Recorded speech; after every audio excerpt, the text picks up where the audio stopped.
출애굽기 26장 34절 말씀에 보면 하나님께서 우주 가운데 작은 지구, 이 땅 이스라엘 백성 가운데 강림하셔서 그들을 만나주시겠다고 약속하시면서 성막을 지으라고 모세에게 시내산에서 명령을 하십니다. 성막 안 지성소 안에는 법궤를 만들어서 그 안에 만나와 율법과 그 앞에는 모세 쌍난 지팡이를 두어라. 그리고 법궤 위에는 긍휼의 자리를 만들어라. 긍휼의 자리.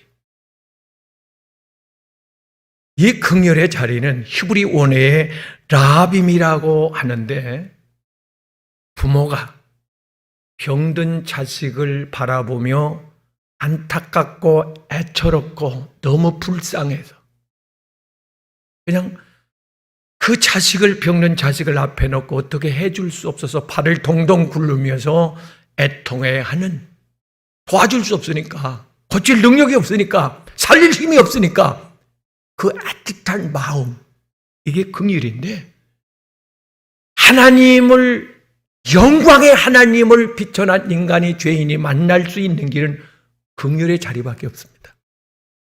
그래서 법궤 위에 너는 긍휼의 자리를 만들어라. 하나님께서 호세 6장 6절에, 호세는 눈물의 선지자입니다. 그 선지자를 통해서 외치는 말씀이, 나는 제사를 원치 않고 나는 긍휼을 원한다. 너의 선행, 너의 행위, 너의 재물로 나를 만날 수 없어. 감동시킬 수 없어. 긍휼을 원해. 긍휼! 그래서 마태복음 5장 7절 말씀에 긍휼히 여기는 자는 복이 있다. 은혜 받는다, 고침 받는다, 응답 받는다, 축복 받는다. 누가복음 6장 36절 말씀에 너는 긍휼히 여겨라. 긍휼히 여겨라. 그리하면 내가 너희를 긍휼히 여긴 것 같이 너희도 긍휼히 여기면 38절 말씀에 내가 놀랄 정도로 은혜를, 복을, 축복을, 상급을, 선물을 부어주리라. 부어주리라. 주님의 이름으로 축복합니다. 긍휼히 여기는. 어떤 교회에서, 여전도에서 집사님들, 마음이 맞는 집사님들 몇 분이 한 달에 2번씩 고아원을 방문하는데, 한 집사님이 눈에 띈 아이가 있었습니다. 잘났냐고요? 아니요. 엄마 따르냐고요? 아니요. 그 아이는 자리에 누워서 일어나지도 못한, 늘어진, 전신이 마비가 된, 신경만 가지고 있어요. 생각하는. 먹여줘야 살아요. 안 먹으면 죽어요. 그러니까 주변의 아이들한테 치여요. 이놈이 가다 걷어차고 저놈이 가다 걷어차고 해서 놀림을 받아요. 유난히 그 아이에게 시선이 향하는 겁니다. 다른 아이들은 안 보여요. 그 아이가 보이면서 불쌍해지기 시작합니다. 긍휼한 마음이 생기는 거예요. 여러분, 긍휼한 마음이 생기면 도와주지 않고는 못 견딥니다. 그에게 먹여주지 않고는 못 견딥니다. 사랑하지 않고는 못 견딥니다. 용서하지 않고는 못 견딥니다. 그를 품지 않고는 못 견딥니다. 그래서 긍휼이 그렇게 중요한 겁니다. 그 아이가 보고 싶어요. 그날이 기다려져요. 정성껏 먹을 걸 준비해가요. 그 아이를 씻겨요. 먹여줘요. 그 아이를 끌어안고 기도해줘요. 그 아이를 놓고 올라니까 발걸음이 안 떨어지는 거예요. 긍휼이 먼저입니다. 부재가 먼저 안 해요. 나눔이 먼저가 아니에요. 사랑이 먼저가 아닙니다. 긍휼이 먼저입니다.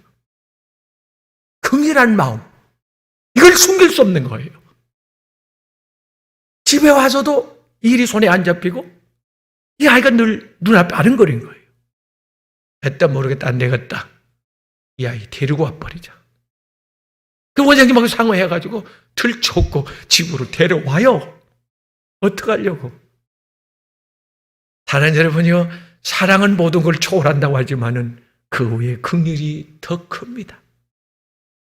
하나님이 나를 긍휼의 눈으로 바라보실 때 사랑하지 않고는 견딜 수 없었고, 나를 도와주지 않고는 견딜 수 없었고, 살리지 않고는 견딜 수 없었고, 하나님 긍휼의 눈으로 어느 때나 나를 바라보시고, 막 그 사랑이 본물처럼 불처럼 막 타오르는데, 저를 살리지 않고 구원하지 않고는, 저를 위하여 내가 죽어서라도 십자가에 점을 내어 죽어서라도 저를 살리고 싶은 그 하나님의 불붙는 마음이, 그래서 요한복음 3장 16절에 주님이 육신을 얻고 이 땅에 오셨다.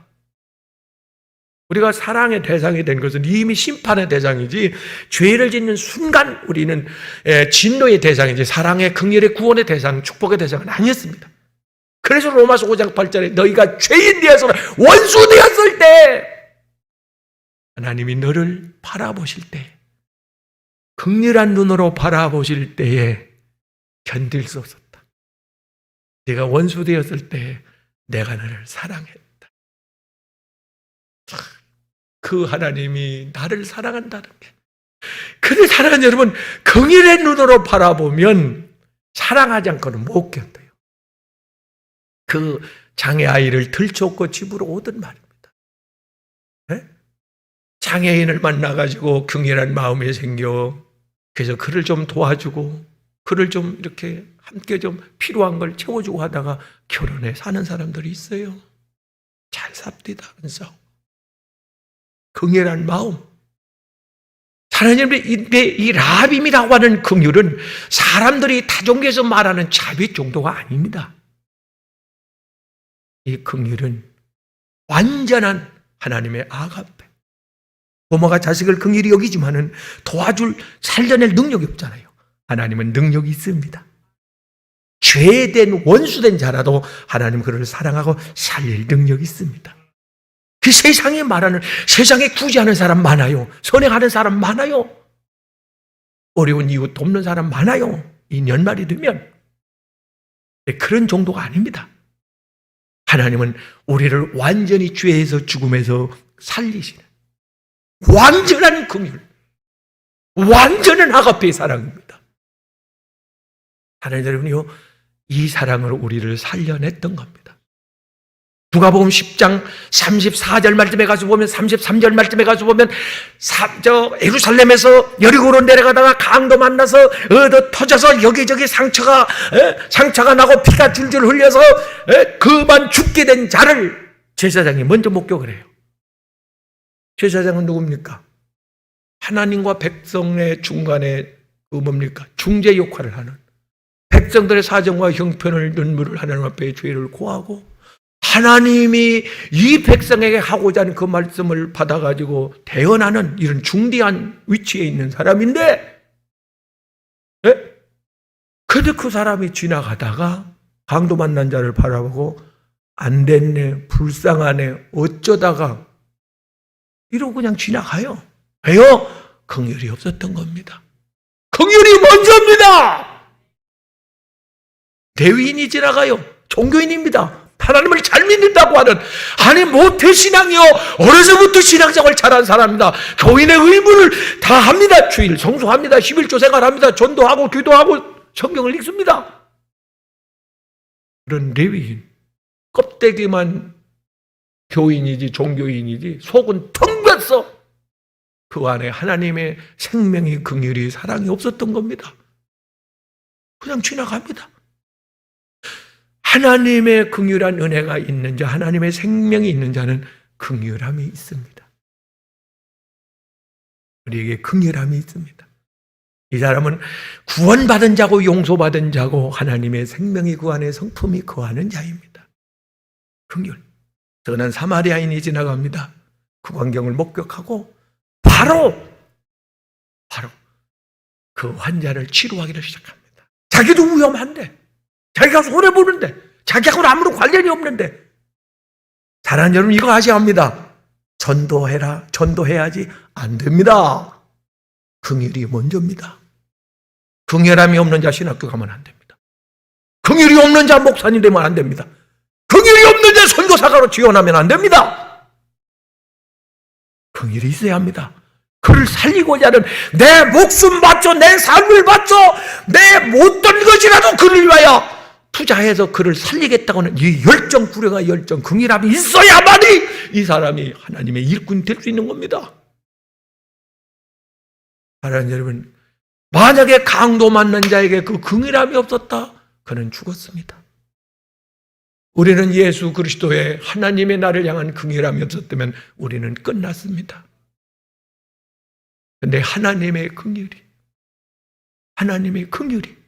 우리를 살려낸 겁니다. 할렐루야. 사랑하는 여러분요, 우리가 기도할 때에 하나님 앞에 긍휼을 구할 수 있기를 주의 이름으로 축원합니다.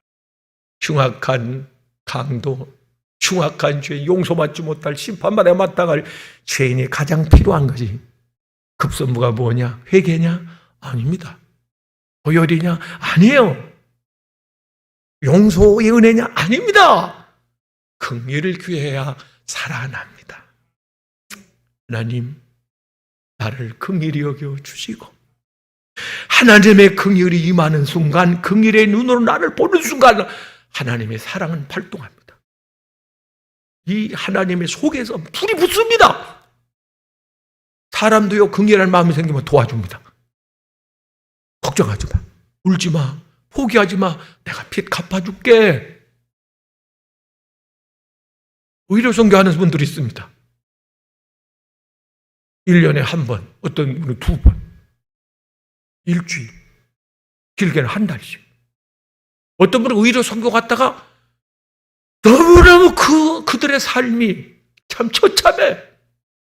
아니, 사람이 어떻게 이런 환경에서 예방접종만 하면, 그 양 배달만 먹으면 살 수 있는데 이게 죽어가니까 이 긍휼함에 견딜 수 없어서 발목이 잡혀 평생을 삽니다.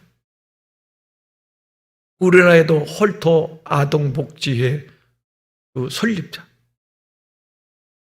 우리나라에도 의료 선교를 하는 많은 사람들,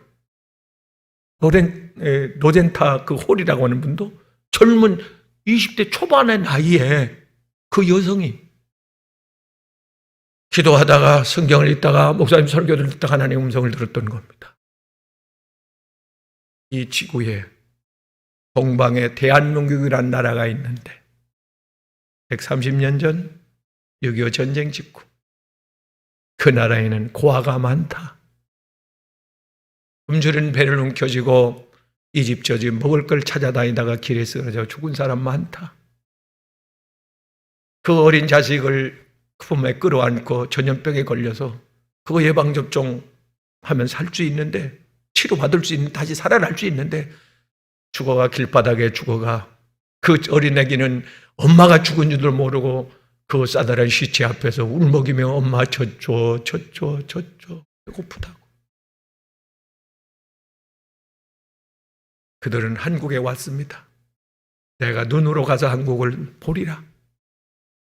배를 타고 오는데 미국에서 배를 타고 오다 보니까 2달이 걸린 거예요. 비행기면 하루만 올 텐데 배를 타고 오다 보니까 2달이 온 거예요. 그 긴 항해 속에 폭풍의 위험을 겪으며 생명의 위기를 넘기면서 이 땅에 찾아와서 이 땅을 바라보니까 세상에 지금 소말리아보다 더 못한 그런 가난에 찌든 나라, 아주 병으로, 그 못을 콜레라, 장티푸스 그런 전염병으로가 고통을 겪는데 병원이 없어, 병할 수도 없어. 그러다 보니까 그 안타까운 모습들을 눈으로 보면서 긍휼함이 생긴 겁니다. 안 돌아갔습니다. 대한민국 국민보다 이 대한민국을 더 사랑했던 그들, 당신들의 고귀한 목숨을 바쳐서, 내가 목숨이 2개라면 그 목숨을 내가 이 나라를 위해 바치고 싶다. 마지막 유언이 10개월 동안 그 환자들을 돌봤는데 2,400명을 죽을 사람을 살려냈습니다. 10개월 만에 6,000명을 치료를 했습니다. 죽어갈 수많은 사람이 살아난 겁니다. 서울의 동대문에 이화여대 부속병원을 세운 겁니다. 북한에도 세웠습니다. 그 치료를 받고 수많은 사람이 살아납니다. 그 긍휼. 내가 돕지 않으면, 치료하지 않으면, 전하지 않으면 저들은 죽는다라고 하는 이 마음의 긍휼함이 있었기에 하나님이요, 그분들은 이 땅에 뼈를 묻은 겁니다. 그래서 어딥니까? 순교자들의 묘지. 저 한강에, 어디죠? 양화진에. 거기 가면 그분들의 묘비가 있습니다. 그 묘비. 그들은 40년, 60년, 평생을 대한민국을 위하여 죽어가는 영혼들을 위해서 그들은 봉사하다 희생의 제물로 하나님 앞에 부름을 받았던 그분들만.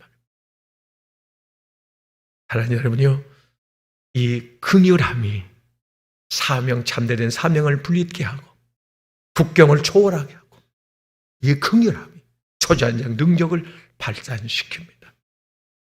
분명히 이 긍휼함, 그래서 하나님께서 요한복음 3장 16절 말씀에 내가 너를 사랑해서, 내가 너를 불쌍해서, 내가 너를 보니까 엄청 불쌍해, 가련해, 하나님 못 견뎌, 그래서 이 땅에 왔다, 독생자를 보냈다.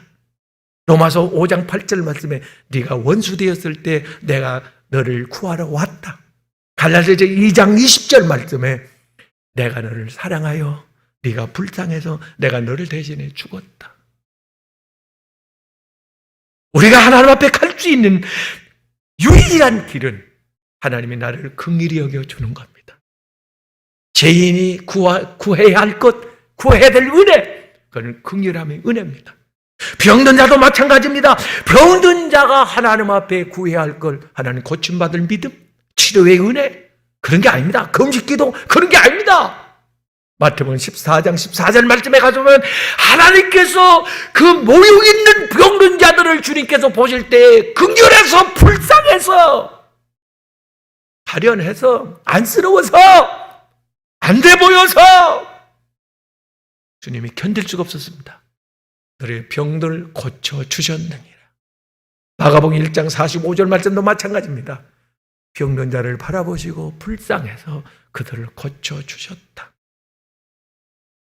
누가복음 10장 36절 말씀에 하나님 여러분이요, 주님께서 병든 자들을 바라보시고 그들을 불쌍해서 그들을 또 고쳐주셨다. 그들의 천국 복음을 전했고 그들을 살려주셨다고 성경은 말씀합니다. 분명히 불쌍해서. 주님께서 기적을 일으킬 때도 마찬가지입니다. 귀신 들린 자도, 죽은 자도, 병든 자들도, 배고픈 자들도 하나님께서 불쌍히 여겨서 그들을 살려주셨다. 긍휼히 여겨서. 긍휼이 먼저입니다. 그래서 치유사역자들 보면, 주성훈 목사도 보면 환자를 보면 기도해야 하는데 무슨 설명을 하든지 상담을 해주든지 해야 되는데 울고 있어요.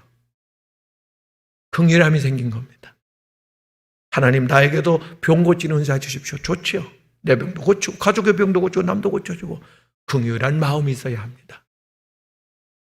하나님 나에게 축복해 주시면 나에게 복을 주십시오.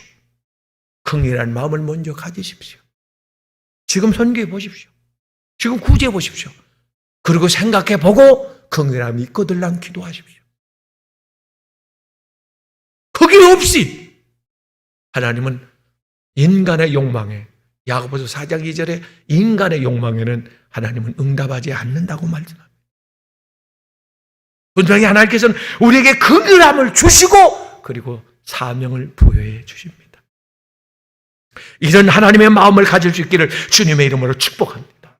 출애굽기 15장 13절 말씀에 가서 보면 하나님께서 애굽의 노예로, 종으로, 포로로 고통받는 이스라엘 백성을 바라보실 때 그들이 불쌍했다. 그럼 하나님께서 작전을 개시하죠. 행동을 개시하죠. 좀 불쌍하네. 그래서 그들을 애굽으로 긴급 모세를 파견합니다. 초자연적 능력을 부어서 건져냅니다. 그러면서 하나님께서 내가 너희가 불쌍해서 나의 영광의 거처로 너희를 옮겼다. 중간에 탈락하기도 했습니다만은 그러나 하나님께서 그들을 건지신 목적이 그 원인이 불쌍해서 그렇다. 창세기 19장 가서 보면 16절 말씀에 하나님께서 아브라함의 중보기도를 통해서 천사를 보내요. 유황비가 심판의 그 소돔에 떨어지기 전에 그들을 건져냅니다. 유황불비가 쏟아진다. 나와라, 나가자. 어머머머했습니다. 뭔 미련이 있어서 가긴 가야 될 텐데, 교회 오긴 와야 될 텐데. 그때 20절 말씀에 보면 천사들이, 하나님의 사람들이 그들을 보니까 불쌍해. 그들의 손을 잡았습니다. 끌고 나옵니다. 하나님께서 그들을 건져낼 때는 불쌍해서 살려준 겁니다. 우리를 바라보실 때 불쌍했던 모양이죠. 가난한 시대에 남북으로 갈라진 이 땅에 태어나 전쟁의 위협을 받으면서 외세 침입 속에서 그 어려운 시대를 보내면서 참 살아가는 게 비참하고 불쌍했던 모양이죠.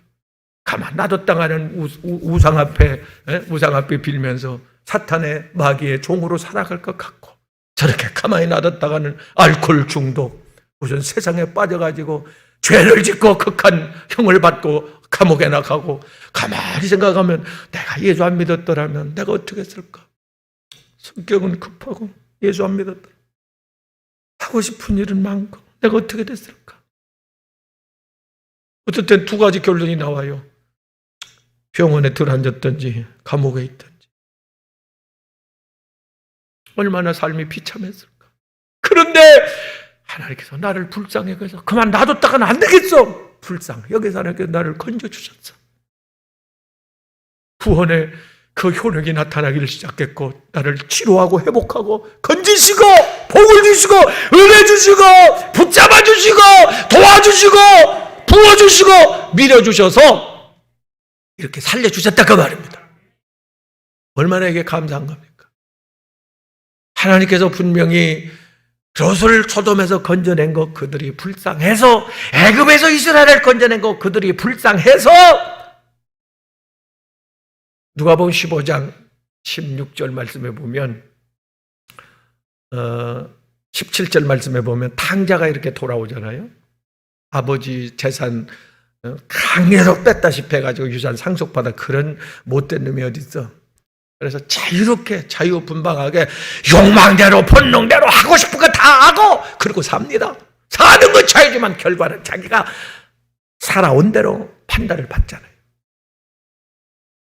거지가 돼서 돼지가 먹는 주업 열매, 또 배불리 먹을 수가 없어서 내가 살려면 아버지 집으로 가야 되겠다, 아버지께 돌아가야 되겠다, 이렇게 마음의 결단을 하고, 그래도 마지막 어떤 그 희망을 가지고요, 그래도 아버지 집을 향해서 터덜터덜 걸어옵니다.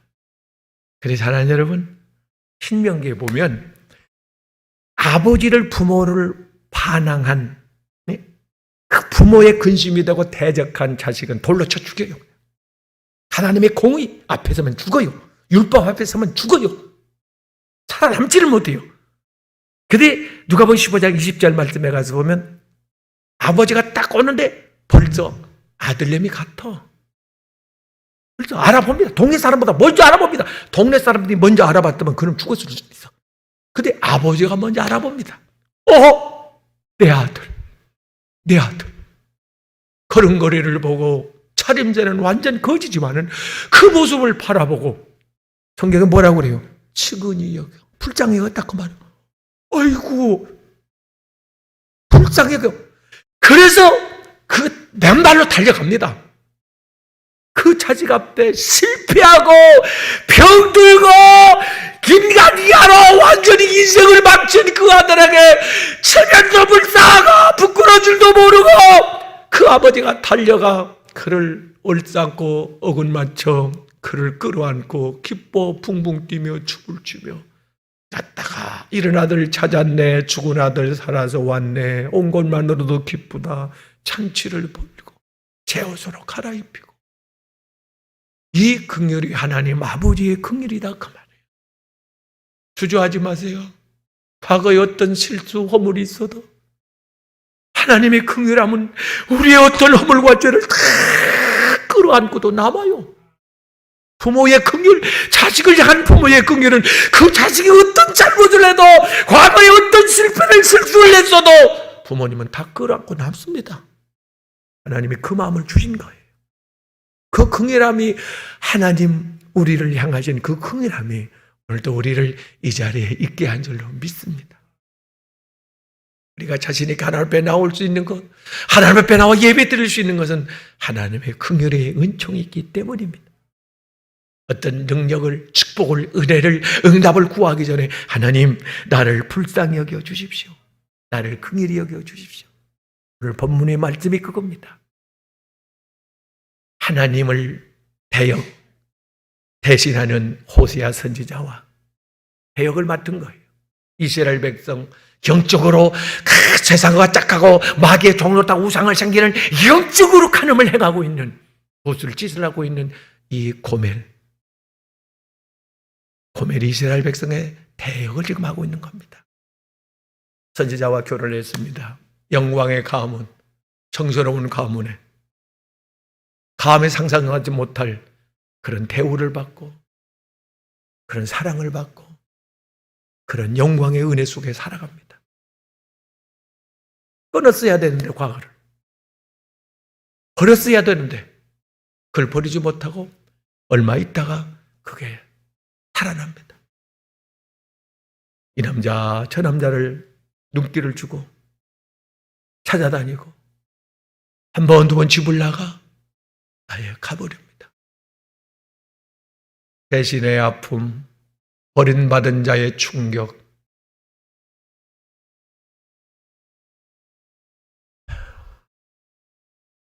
이 세상에서 가장 아픔이 있다면 배신의 아픔, 믿었던 사람으로부터, 가족으로부터 버림을 받았다고는 그 아들이 그게 가장 큰 충격이랍니다.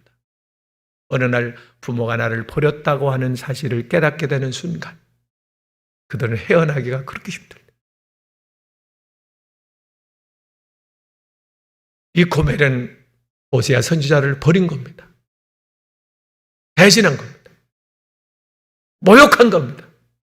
치욕스러운, 소화할 수 없는 엄청난 죄를 짓고 집을 나가버립니다. 잘 나갔다 속 썩는 것보다 잊어버리리라. 하나님이 찾아오셔서 시무룩한 호세아를 위로하러 오신 줄 알았더니, 호세아야, 너 고멜 찾아와라. 하나님 나 못합니다.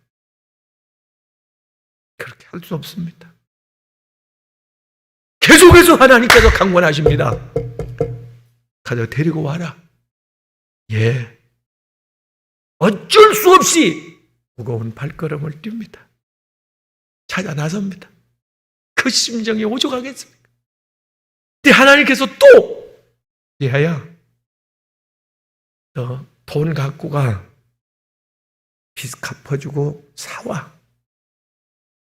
하나님, 그건 아닌 것 같습니다. 그건 아닌 것 같습니다. 돈 갖고 가.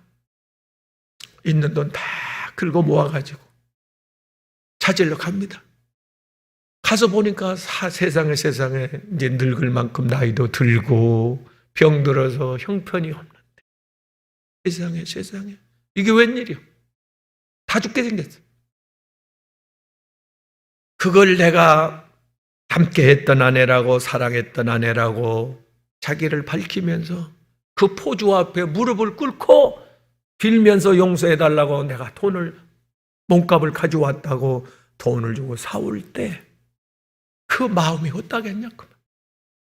우리 주님이 이 땅에 오셔서 고멜과 같이 우상 앞에 절을 하고 세상과 짝하고 하나님 말씀에 불순종하고 어둠 가운데 살아온 우리를 살리겠다고 우리의 죄값, 생명값을 가지고 오셔서 원수 앞에 무릎을 꿇고 지옥과 멸시와 천대를 받을 때 그 주님의 거룩한 자존심이 얼마나 상했겠냐 그 말. 얼마나 아팠겠냐 그 말이요. 무슨 할 말 있어요 주님이. 아니 우리를 바라볼 때 불쌍해서 긍휼히 여겨서 우리를 위해서 대신 죽지 않고는 견딜 수 없는데 그 주님의 입에서 무슨 할 말 있겠냐. 아무 말씀도 안 하시더라. 사랑하는 여러분, 그러고 죗값을 몸값을 다 치른 겁니다. 그리고 그 아내를 데리고 와서 하나님 앞에 울며 울며 기도했더니 하나님께서 호세아 선지자를 위로합니다. 호세아야, 지금 견딜 수 없는 네 아픈 마음, 찢어지는 마음, 네 상한 마음, 네 흘리는 피눈물이 내 눈물이다. 내 아픔이다. 너의 백성을 바라보면 아직까지도 하나님 앞에 돌아오지 않는 내 가족을, 자식을 바라보면 내가 그렇게 아프다. 하나님의 긍휼한 마음에 통하는 마음이 느껴지기를 주의 이름으로 축복합니다. 그 긍휼한 마음을 그걸 기도해야 됩니다. 안 그러면 전도 못합니다. 그 영혼 못 살립니다. 오래 갈 겁니다. 이 마음이 있어야 돼요. 하나님의 그 긍휼한 마음, 이 마음을 가지고 접근을 해야 합니다. 그 마음이 통합니다. 굴복합니다. 손듭니다. 따라 나섭니다. 하나님 그 마음을 내게 주십시오.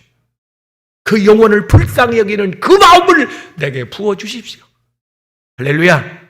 잘한 여러분, 말씀의 결론으로 지금 우리는 코로나 팬데믹을 2년 가까이 겪으면서 지칠 대로 지쳐 있습니다. 헤아릴 수 없는 환자들이 세계 도처에서 우리나라만 해도 7, 80명 하루에 확진자가 나오고 있습니다. 병상이 없습니다. 수많은 사람이 죽어갔습니다. 이 재앙으로 많은 사람이 일터를, 직장을 잃고 방황하고 있습니다. 어려움을 겪고 있습니다. 이 고통이 얼마나 더 지속돼야 할까요? 얼마나 더 많이 눈물을 흘려야 되겠습니까? 얼마나 더 많은 사람이 죽어가야 끝이 날까요? 말씀을 묵상하다 보니까 하나의 비상구가 보이는데 역대하 7장 14절 말씀에 가서 보면 하나님께서 너희 땅에 재앙이 오면 기근이나 메뚜기가 너희의 곡식을 먹어치우기나 전염병, 염병, 사람이 해결할 수는 고칠 수 없는 이런 코로나 같은 전염병이 난무하면 너희는 죄의 자리에서 떠나 메타노니아 확 방향을 틀어 하나님 앞으로 돌아오면 내가 이 땅을 고칠지니라. 이 병을 끝장내 주리라. 제 귀에는 제 가슴 속에 우레같이 들렸습니다. 아, 이게 어떤 방법으로도, 어떤 예방 백신으로도, 어떤 치료제로도 해결할 수 없는데, 하나님의 품을 떠났던, 하나님을 믿는 택함에는 긍휼함을 입은 성도들이 어느 날 주일날 한날을 정해서 하나님 앞에 다 돌아와. 하나님 앞으로 돌아와. 말씀 그대로 돌아와서 두 손 들고 하나님 잘못했습니다. 주의 사랑에 주례매여 내 영 주께 간구합니다. 이 소망의 언덕 거룩한 땅에서 주의 긍휼 구합니다. 하나님 앞에 나와서 손 들고 긍휼을 구하면 하나님은 약속을, 말씀을 그대로 이행하시는 신실하게 전능하신 엘로힘이기 때문에 이 병을 고치는, 해결할 능력을 갖고 계시기 때문에 열쇠를 쥐고 계시기 때문에 그날로 끝이 나지 않겠느냐 그 말이에요. 이거 한번 시도해 볼 만 하잖아요. 이거 한번 하나님 앞에 결단을 내려볼 만 하잖아요. 나는 그 마음속에 막 그 불이 끓더라고요. 내가 방송에 신문에 해가지고 어느 날 정해 12월 마지막 주를 정해 1월 첫 주를 정하던 날을 정해놓고 하나님 앞에 다 돌아오는 겁니다. 긍휼함을 입은 택함 받은 성도들이 다 하나님 두 손 들고 돌아와서 가슴을 치며 통회하며 긍휼의 은혜를 구하는 겁니다. 그러면 하나님께서 에스더의 그 기도, 히스기야의 그 기도, 모세의 그 기도를 들으셨던 그 하나님이 우리를 불쌍히 여기사 그래, 내가 끊어주겠다. 내가 이제 완전히 뼈 끝내주고 약속한 늦은 비 성령을 너희에게 선물로 부어주겠다. 만에 하나 그들에게 통하지 않더라도 우리라도 하나님 앞에 나 한 사람 한 사람이라도 하나님 앞에 돌아오면, 버릴 걸 버리고 신상을 다 우상을 정지하고 돌아오면 하나님이 내 모습 그대로 받아줄 줄로 믿습니다. 당자를 끌어안아 주시던 그 하나님, 그 긍휼의 자비로운 그 팔로 나를 안아주시고 할렐루야, 나에게 의의 거룩한 영광의 세마포를 입혀주시고 언약의 약속의 반지 말씀으로 언약을 체결해 주셔서 다시 인생의 역사가, 신앙이 다시 시작되게 하옵소서. 믿음대로 될지어다. 구하는 대로, 느낀 대로, 감동받은 대로 이루어질지어다. 기도하겠습니다.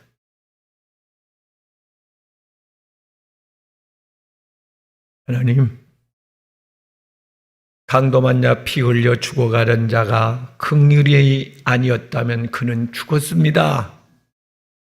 사탄 마귀 원수 강도 만나 우리도 피 흘리며 죽어가고 있을 때에 가난의 자리, 죄의 자리, 어둠의 자리, 실패의 자리, 병든 자리에서 내가 방황하고 있을 때에 하나님 나를 바라보시고 어떠면 좋아, 저 가련해서 불쌍해서 가엾어서 저거 어떡하면 좋아.